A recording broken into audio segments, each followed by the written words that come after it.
या बातमीचे प्रायोजक आहेत मनोरंजन नगरी, लहान मुलांसाठी फुल एन्जॉय पॉइंट, पत्ता होम मैदान, पासपोर्ट ऑफिस समोर, सोलापूर।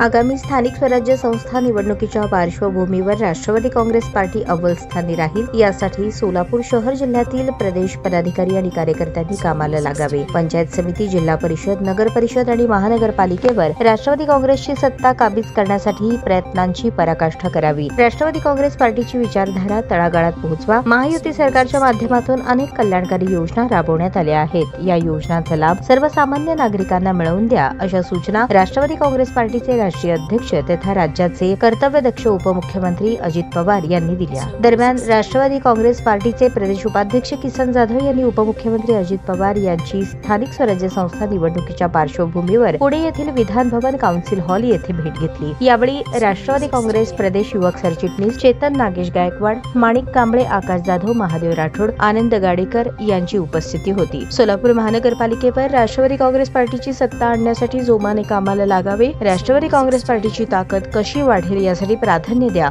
तळागाळातील कार्यकर्त्यांच्या अडीअडचणी सोडवा। गटातटाच्या भानगडीत पडू नका। सोलापूर महानगरपालिकेवर राष्ट्रवादी काँग्रेस पार्टीचे सर्वाधिक नगरसेवक कसे निवडून येतील याकडे विशेष भर द्या, अशा सूचना देखील यावेळी पवारांनी किसन जाधव यांना केल्या। यावेळी किसन जाधव यांनी सोलापुरातील विविध विकास कामांच्या संदर्भात अजित पवार यांच्या समवेत चर्चा केली। सोलापूर शहराच्या सर्वांगीण विकासासाठी निधी कमी पडू देणार नाही, अशी ग्वाही देखील यावेळी उपमुख्यमंत्री अजित पवार यांनी दिली।